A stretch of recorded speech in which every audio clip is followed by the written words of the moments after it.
Today's topic, the biggest myth in dating that exists. And so I got to start by giving a big heartfelt apology to all of you because I totally got this advice wrong for many years.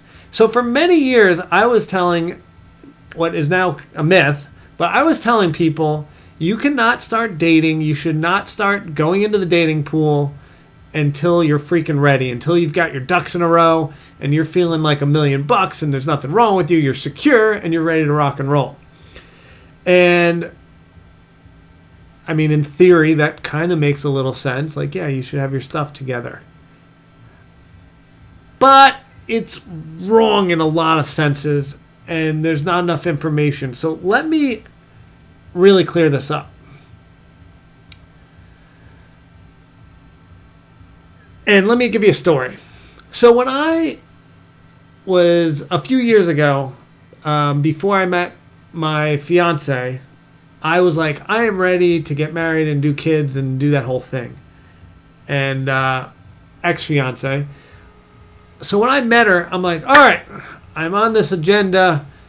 We're going to go rock and roll. And of course we ended up, breaking up. But I thought I was ready. I thought everything was ready to rock and roll. But what the reality of the situation is I needed to learn some valuable lessons from that relationship.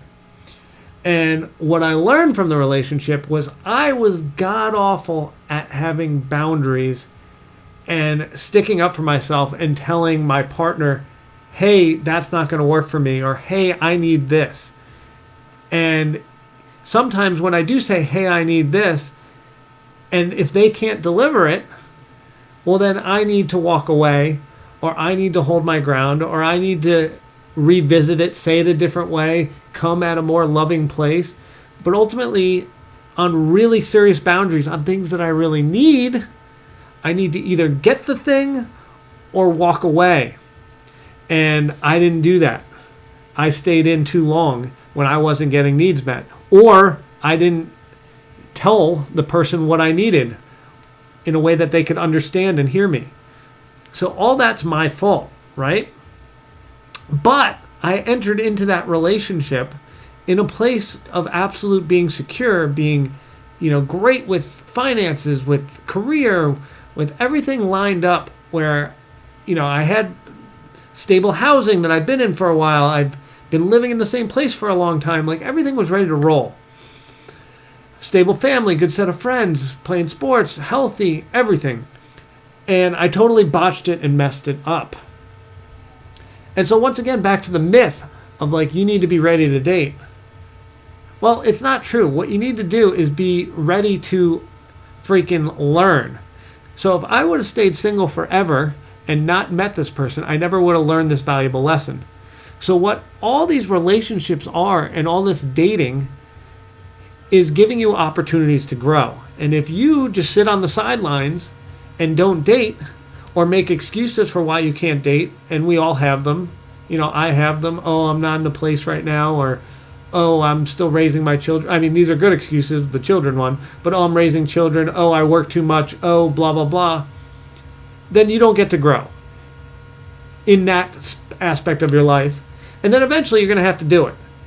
So it's not going away. Like if there's something that's preventing you from being in a healthy relationship, which is what most of you want to be in that are watching this, well, then you're going to have to put in the work and you're going to have to date people and have relationships and learn, oh crap, these are the things I need.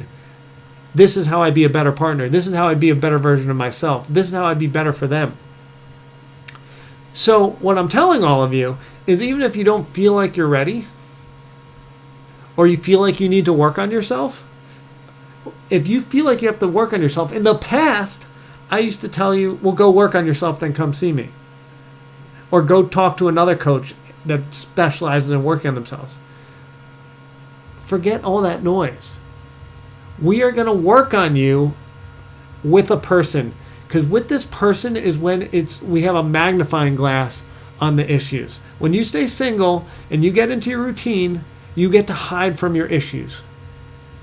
You get to hide from them. But when you get in that relationship, there's no freaking hiding. When you are being a bad person, it can directly affect the person that's with you every day. And when you're messing things up, they're there and it's affecting the relationship. So instead of, just cowering and being in this single life where you don't put yourself out there, go get in that relationship, go get out there, and then start working on all these things. Things that may not be right. And then you can just keep becoming a better person, becoming a better partner, and then together you guys can both escalate. And that's what that's what happens in a relationship. You start with this skill set, you date each other, and you go up. And the reason that happens with the right partner is the only time they're asking for more is when it's making you a better version of you, right? So if they're asking for something that you know is not good for society, not good for you, not good for anything, then potentially what they're asking you should talk to them about. Or maybe this isn't the right partner, but you should discuss it and see if we can get back on the same page. But most of the time with the right partner, what they're going to do is say, hey, if you were doing this, that'd be wonderful. And you're like, ooh, I should try to do that because that would make me a better version of me. And that's why when you go to all these weddings, you're like, oh, this person made me a better person. It's true. Because you start here and they're like, hey, you should do this. And you're like, ooh, I want to meet them there. I do want to do this. All right? So if you're single or if you're not dating, I want you to get out there and realize that all these failed relationships that maybe you've had in the past or you're going to have, they are not failed relationships. They're relationships you're graduating from. Just like you graduated high school or college, you are graduating. And when you graduate something, you got, if it's college or, let's say you went for 4 years, you got 4 years of knowledge at that college that you're now bringing to the next, to your job out of college, to the next. So in this case, you're graduating the relationship and you're bringing that new set of knowledge, that new degree that you got. And now you can be an even better partner. So once again, I apologize that I gave the wrong advice for years. So I do apologize. I hope you guys will allow me to change and realize my mistakes. Sometimes I'm wrong.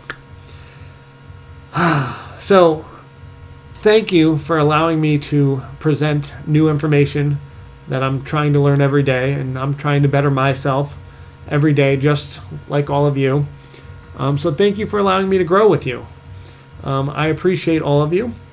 And if you want to keep watching some more content, I'll put a video up there. And don't forget to subscribe, share this thing, leave me a comment. I would love to hear from you. I always respond. I love all of you.